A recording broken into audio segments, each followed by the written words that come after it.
जिनके भी बच्चे इन गलत कामों में लगे हुए, अपने बच्चों को सुधारें। ये नशे लगेगा, गैंगस्टर लगेगा, घर कुर्क होगा, घर जमींदोज होगा। ये जो अपराध कर रहे हैं इसमें बड़ी कठोर कार्रवाई होगी। नई उम्र के जो भी लड़के हैं, गांव के माता पिता से मैं जरूर कहूंगा कि अपने बच्चों को समझाएं, कंट्रोल करें। अगर इसी तरीके से हरकतें होती रही तो पुलिस आती रहेगी और सख्त कार्रवाई की जाएगी। किसी को कोई गलतफहमी नहीं होनी चाहिए। बहुत ही कठोर कार्रवाई होगी और पूरा गांव परेशान हो जाएगा। अपने बच्चों को समझाइए, इस तरीके की हरकतों से बाज आए, अपराध से।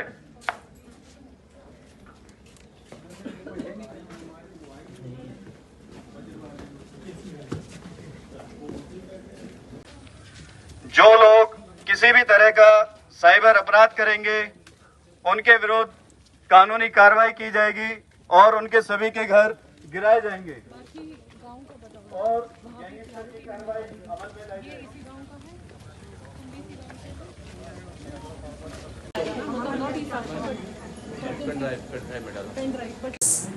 ये साइबर वज्र ऑपरेशन चल रहा है जिसमें साइबर अपराधियों के खिलाफ कार्रवाई चल रही है और आज सचिंडी थाना क्षेत्र में 4 गांवों में रेड कराई गई थी और इसमें से 13 अभियुक्तों को पकड़ा जा चुका है। उनके पास से 3 वाहन रिकवर हुए हैं और 29 जो है मोबाइल फ़ोन एंड्रॉयड और आईफोन बरामद हुआ है। सिम बरामद हुए हैं और इनके विरुद्ध 179 एनसीआरपी पर जो है अभियोग पंजीकृत हैं और क्योंकि इनको जो है 1 हफ्ते में ये सिम बदल देते थे, वो कई सिम इन्होंने गायब करे हैं, जिसकी अभी जांच पड़ताल होने के बाद लगता है कि इन पे हज़ारों जो अभियोग पंजीकृत हैं। 7 राज्यों में हमने जो जांच में आया है, उत्तर प्रदेश को छोड़ करके 7 राज्यों केरला, मध्य प्रदेश, राजस्थान, दिल्ली, उत्तराखंड और तमिलनाडु में इनके द्वारा अपराध कारित किए गए हैं और इनका संगठित ढंग से ये अपराध कर रहे थे। जो इनके गांव में जो सड़कों की स्थिति ठीक नहीं है और वहाँ पर सड़कों बनाने का भी ये लोग विरोध करते आए हैं। आज ये बड़ी अच्छी कामयाबी मिली है और अभी इनके साथी जो 20 लोग हैं वो फरार हुए हैं। किस तरह से ठगी करते थे, क्या बताते थे अपने आप को? ये जो है क्राइम ब्रांच बन करके और पुलिस के जो आईडी, किसी भी अधिकारी की एक आईडी व्हाट्सएप पर बनाते थे और लोगों को जो है फ़ोन करते थे, धमकाते थे और जो सरकार की जो लोगों की खास करके प्रधानमंत्री आवास योजना है, उनके जो लाभार्थी हैं उनको फ़ोन करते थे कि आपकी प्रोसेस फाइल प्रोसेस में है और आपको इतना पैसा देना पड़ेगा।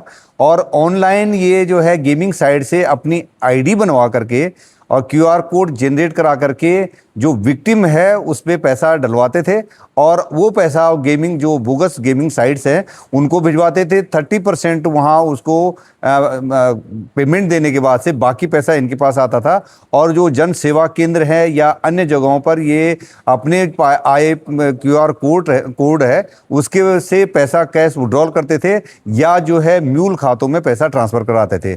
इनके जो खातों से अभी तक जानकारी मिली है 2 करोड़ से ऊपर के ज़्यादा जो इनके द्वारा फ्रॉड किया जा चुका है। गैंगस्टर की कार्रवाई भी करेंगे आप?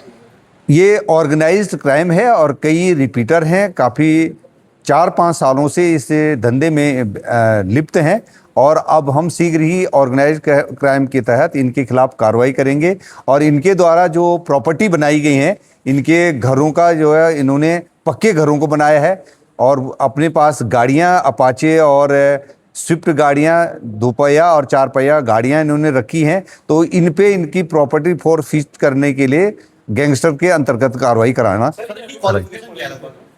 इनमें से कम पड़ा जो है 4-5 से लेकर के बीएससी पास हैं और ये काम का डिस्ट्रीब्यूशन इन्होंने कर रखा है। एक क्राइम ब्रांच का काम करते हैं और दूसरा जो बेनिफिशियरी हैं उनके टेलीफोन कॉल करके उनसे पैसे ऐंठने का काम करते थे। सर ये जो